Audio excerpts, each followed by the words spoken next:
தென்னாடுடைய பெரியவா போற்றி,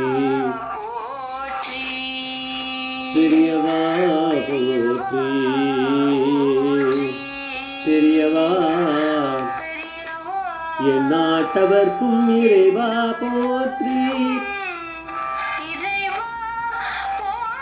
இறைவா போற்றி, இறைவா சதஜா சர்வவியாபி மகாபெரியவா சரணம், மகாபெரியவா சரணம், சர்வஜா சர்வவியாபி மகாபெரியவா சரணமாய பிறப்பருக்கும் மகாபெரியவா போற்றி, மாய பிறப்பருக்கும் மகாபெரியவா போற்றி.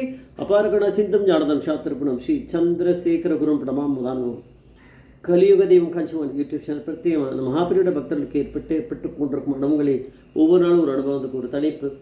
அனுபவத்தோட தலைப்பு இனிமே சொல்லிட்டு எதையும் எடுத்துகிட்டு போ, இனிமே சொல்லிட்டு எதையும் எடுத்துகிட்டு போ. இந்த சேனல் இது வரைக்கும் சப்ஸ்கிரைப் பண்ணாலும் பண்ணுங்க, தனிமே பாருங்கள். நம்ம என்ன சொல்கிறோம் அப்படிங்கிற டிஸ்கிரிப்ஷன் இந்த ஒரு சேனலில் மட்டும் பெரியவருடைய அனுகிரகத்தில் இருக்குது, கொடுத்துன்னு வரோம். முதல் எபிசோட்லேருந்து அது கண்டினியூ ஆகிட்டே தான் இருக்குது.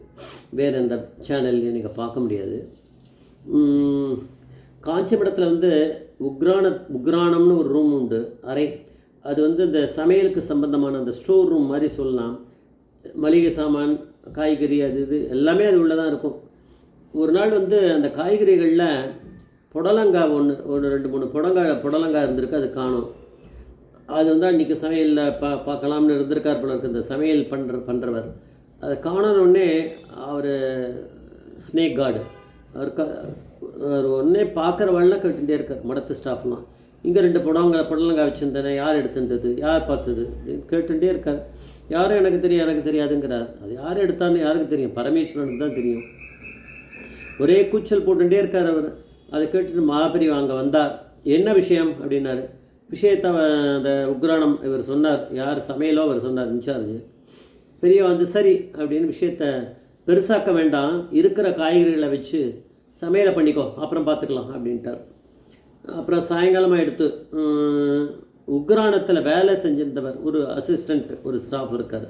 அவர் காலத்தால் லீவ் போட்டிருந்தார். அதனால் அவர் ஸ்ராத்தம், அவர் அப்பாவோட ஸ்ரார்த்தம் திதி அதை முடிச்சுட்டு அவர் மத்தியானத்துக்கு மேலே அவர் மடத்துக்கு வேலைக்கு வரலாம்னு வந்திருக்கார். வந்தார். அவர் பாட்டுக்கு அங்கே இருக்கும்போது பெரியவா வந்து அவரை கூப்பிடு அப்படின்னா அங்கேருந்து வந்தார். நமஸ்காரம் பண்ணார், சாஷ்டாங்கமாக ஒரு நமஸ்காரம் பண்ணார். அவர் வந்தோடனே பெரியவா மகாபெரியவா வந்து கேட்டார் அவர்கிட்ட, தோப்பனார் ஸ்ராத்தத்துக்கு வந்துட்டு போனாரா அப்படின்னார். எப்போவுமே அது வழக்கம் உண்டு. நம்ம ஸ்ராத்தம் பண்ணுறோன்னா நம்ம வந்து ரொம்ப பக்தியோட ஸ்ரத்தையோடு பண்ணுறோம், அப்படிதான் ஸ்ராத்தம்னே பேர். பண்ணுறோன்னா அந்த பித்ருக்கள் அந்த ஸ்ராத்தத்துக்கு வந்துட்டு அவள் வராமல் தான் நம்ம கூப்பிடுற அந்த பிராமணா யாரோ அந்த ஸ்ராத்த அந்த ஸ்தானத்தில் தான் நம்ம கூப்பிடுறோம். அதனால் அதை பற்றி தான் சொல்கிறது. அவள் சாப்பிட்டுட்டு போகிற மாதிரி, அவள் வந்துட்டு போகிற மாதிரி தான். அதனால் பெரியவா அதை இன்டெரக்டாக ஒரு மாதிரி கேட்டார். என்ன, தோப்பனார் ஸ்ராதத்துக்கு வந்துட்டு போனாரா அப்படின்னாரு. அவர் கொஞ்சம் முழிச்சார். நீ ஸ்ராதம்ட்டு போயிட்ட, ஆனால் இங்கே மடத்தில் புடலங்காயை காணோன்னு ஒரே கூச்சலும் குழப்பமாக தான் இருந்துருக்கு அப்படின்னார். அவர் இன்னும் முழிச்சார். ஒன்றும் பதில் என்ன பண்ண சொல்ல முடியும், முழிச்சார். பெரியவா தான் பரமேஸ்வரனாக எடுத்தேன், அவருக்கு தெரியும். அந்த ஸ்டாஃப் என்ன பண்ணார், சாஷ்டாக ஒரு நமஸ்காரம் பண்ணார். பண்ணிட்டு விஷயத்தை சொல்லி தான் ஆகணும், வேறு வழி கிடையாது. சொல்லிட்டார், நான் பண்ணது தப்பு தான், என்னை மன்னிச்சுக்கோங்க அப்படின்னு சொல்லிட்டு பெரியவா கிட்ட ஒரு நமஸ்காரம் பண்ணிவிட்டு, இனிமேல் இந்த மாதிரி தப்பை நான் பண்ண மாட்டேன். அதனால் பெரியவா வந்து எனக்கு மன்னிப்பு கொடுத்துட்டேன் அப்படின்னு சொல்கிற வரைக்கும் நான் எழுந்துக்க மாட்டேன் அப்படின்னு சொல்லிட்டு அழுதார். நமஸ்காரம் பண்ணவர் எழுந்துக்கவே இல்லை, அப்படியே இருந்தார். பெரியவாளும் அனுகிரகம் பண்ணார். ஏன்னா தப்பை உணர்ந்துட்டார் இல்லையா அவர். அதனால் பெரியவா வந்து அவருக்கு மன்னிப்பு கொடுத்தார். அவர் எழுந்துட்டார். மற்ற பேர் வந்து அதை அனுமதிக்க மாட்டார். மற்ற ஸ்டாஃப்லாம் என்னடா அது எடுத்துன்னு போயிருக்காரு அப்படின்னாலும் பெரியவா வந்து அதை வேற ஒரு 1-2 இதில் கூட பெரியவா சொல்லியிருக்கா. அந்த மாதிரி எடுத்துகிட்டு போன போது அவளுக்கு என்ன நம்ம கொடுக்குற பணம் வந்து சம்பளம்ன்றது ஒன்றும் இல்லையே, சொல்பமான ஒரு வருமானத்தை தான் அவள் கிடைக்கிறது. அதனால் அவள் என்ன பண்ணுவா, அவளுக்கு எல்லா வசதியும் கொடுக்குற மாதிரி நான் ஒரு பெரிய ஆஃபீஸாக நடத்துகிறேன், அவளுக்கு நிறைய சம்பளம் கொடுக்கறது. இதை வந்து ஒரு ஆஃபீஸில் போய் வேலை செஞ்சானா அவளுக்கு ஏகப்பட்ட பணம் சம்பளம் கிடைக்கும், மாத சம்பளம். அந்த மாதிரி இல்லையே. அதனால் அது என்னோட தப்பு தான். நான் தான் நிறைய கொடுக்கணும், என்னால் கொடுக்க முடியலை. நான் பரம ஏழையாக இருக்கேன், நான் என்ன பண்ணுறது, என்னால் அவ்வளோதான் முடியறது.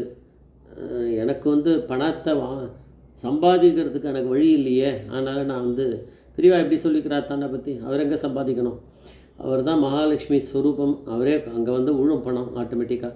இருந்தாலும் அதை வெளியில் காமிச்சிக்காமல் பெரியவா வந்து எல்லாரையும் ஒரு திருத்துற மாதிரி ஒரு பண்ணணுமே. அதனால் இந்த மாதிரியான டயலாக்ஸ்லாம் நிறைய விட்டுருக்கார் பெரியவா. அந்த தப்பு பண்ணவர் இனிமேல் இதை சொல்லிவிட்டு அதையும் எடுத்துகிட்டு போன்னு பெரியவா சொல்லிட்டா அவருக்கு தெரியும், அவரே எடுத்துன்னு போக போகிறார், இனிமேல் எதுவும் எடுத்துன்னு போக மாட்டார். பரமேஸ்வரன் இருக்கும்போது எல்லாமே அவருக்கு அனுகிரகம் கிடச்சிரும் அதுக்கப்புறம் அப்படின்னு நம்ம தெரிஞ்சுக்கலாம். ஜெய் ஜெய்சங்கர ஹரிசங்கர மகாபிரிவா பாதமேஸ்வரம் மகாபிரிவா பாதமேச்சரணம்.